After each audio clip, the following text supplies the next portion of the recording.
getting into another contentious conversation largely centered around the Inspectorate of Government's online declaration system. All political leaders or public servants are actually required to declare their wealth through the Inspectorate of Government. Now, the online portal shall make it easier for more people to actually declare their wealth. The traditional means that we were using actually helped us have some 25,000 people declare their wealth, but according to what I'm getting from Mr. Twine, Annet, we've increased. Yes, from 25,000 to over 35,000. Compliance has increased from 75,000 from 75% all the way to 90%. So we would like to know how this online declaration system actually works. I have the director in charge of the leadership code, that is Miss Twine Annet, and she joins me right now on set. Very good morning, Miss Annet. Good morning.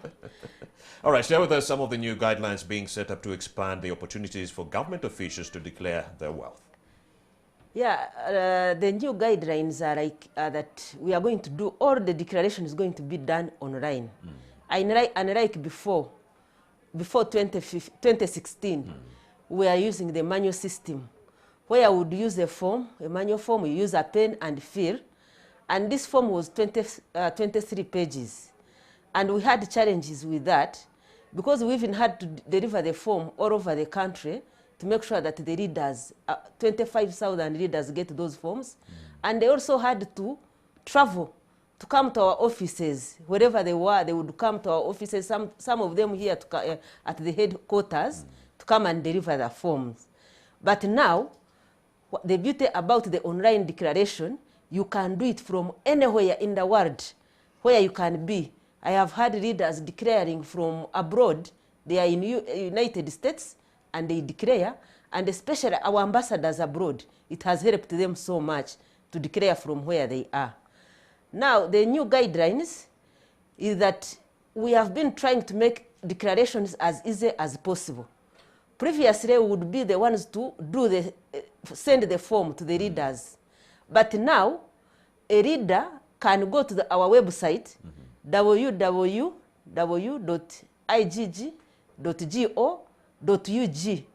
and be able to do everything and fill the form and complete the form and submit on his or her own. The viewer who is watching right now is wondering, why is it so pertinent to have leaders declare their wealth? Yes, it is a requirement under the Constitution. It is also a requirement under the Leadership Code Act 2002 as amended. And all this is mainly centering around the government policy of zero tolerance to corruption and eliminating corruption in Uganda. And also promoting transparency and good governance and helping leaders to be accountable and holding leaders accountable to the public, to the citizens they serve. Because whatever they declare, if you have entered government and you have started working, we want to know how your wealth has accumulated over time. Because this corruption we have is, as you know, people usually can steal money from government, and mainly they use that illicitly acquired money to acquire assets.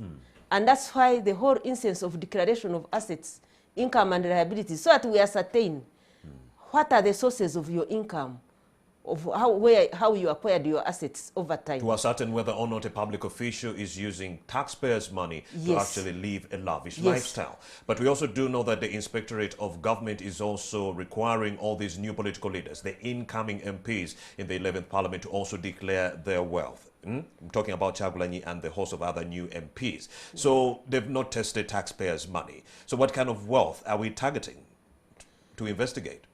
No, we have to get the baseline. When you enter a leadership position. If you had 10,000 and then you live with $1 million, there's a problem. When you enter a leadership position, the law is in such a way that you have to declare in 3 instances. One is when you are a new leader, within 3 months, you are supposed to declare. And I want to clarify, the new elected leaders now, who are new leaders, they need to wait for the swearing in. After swearing in, that's when we start counting the 3 months. After officially assuming office. After officially assuming office. That's when we count the 3 months. So in June. That is, that is it, in June. Then after that, you will be required to declare every 2 years. Every 2 years you come and declare. And now, that's why we are having now The declaration we are having, which is beginning 1st March, 31st March 2021, is covering those people who declared in 2019 March. So those ones are now declaring after 2 years. But of course, we have got also new leaders who will declare also within the period. Then if you leave a leadership position, you are also supposed to fill a form which we call an exit declaration. And all those instances are provided for in the Act, under Section 4 of the Leadership Code Act. That's where all those instances are provided. Are these measures towards going digital or online bound to bring about the desired success that you're looking for as the Inspectorate of Government? Definitely, we have already tested the success. First of all, we have tested it just because it is convenient. I recall when we were using the manual system, we used to have a long queue at the Inspectorate of Government stretching up to like Parliament. But now, we no longer have that. The queue occurs in the line, online, in the system. And we have the mechanism, the system of ours is configured in such a way that we can accommodate even over 1,000 million people declaring.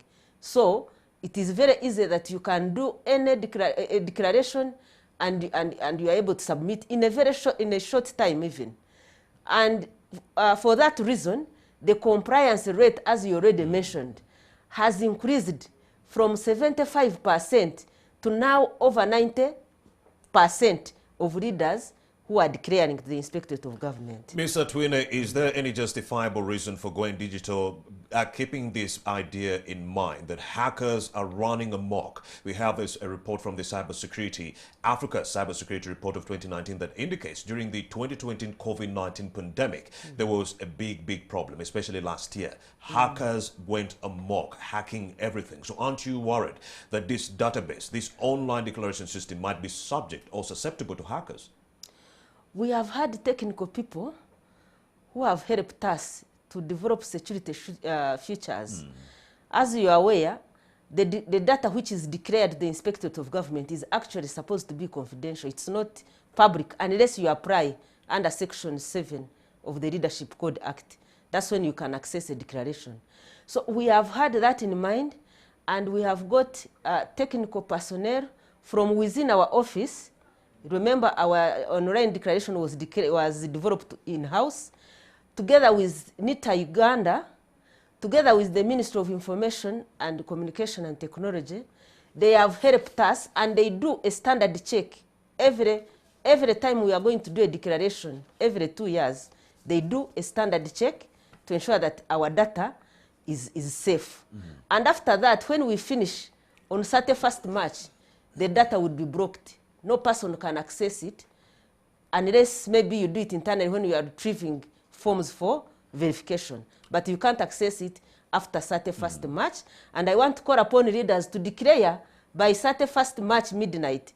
Because if you don't declare by that time, the system will not be accessible. And of course, the 10th Parliament, the outgoing MPs will they also be subject to this? Because we do know those living have to actually declare their wealth after 6 months. Have you registered incidences where political leaders leave Parliament and they don't declare? I want to say that members of Parliament and political leaders, I think because of their awareness, they are the most compliant leaders that we have in the system now. So they have all been declaring. Those ones who leave without declaring, the system actually detects them. And we even inform them, and they do the declaration.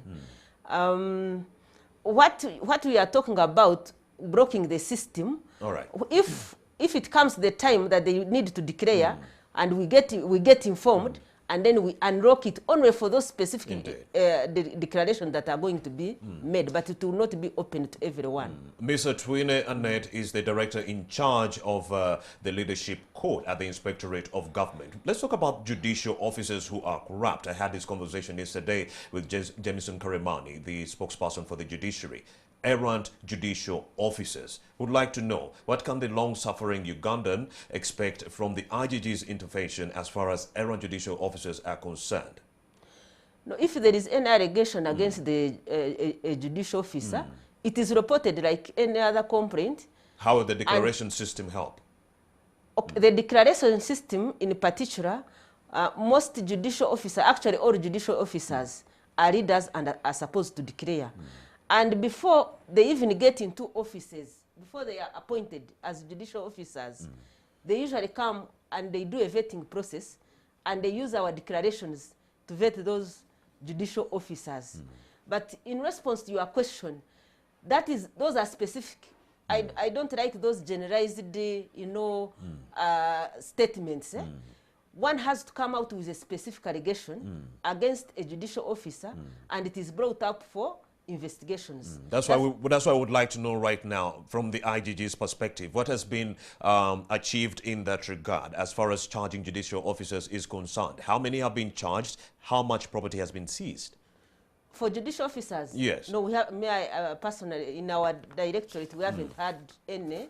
I think in the Inspectorate of Government generally, other investigations, we have had some judicial officers, but I don't have the statistics in my head. But you've been able to at least charge a few judicial officers? Yes, the moment you are found corrupt and you are investigated and established that you actually committed criminal acts, then you are prosecuted. Mr. Twine, a final word on the reforms in the IGG's office. Where do you see these reforms evolving towards? Of course, we have had several reforms, and these reforms are helping us, especially to address the high-profile syndicated corruption that has really been in the country and has affected our economy. We have good cases which are now being prosecuted. We have had recoveries. We have recovered some assets, and the statistics have been unveiled. We have issued reports to Parliament.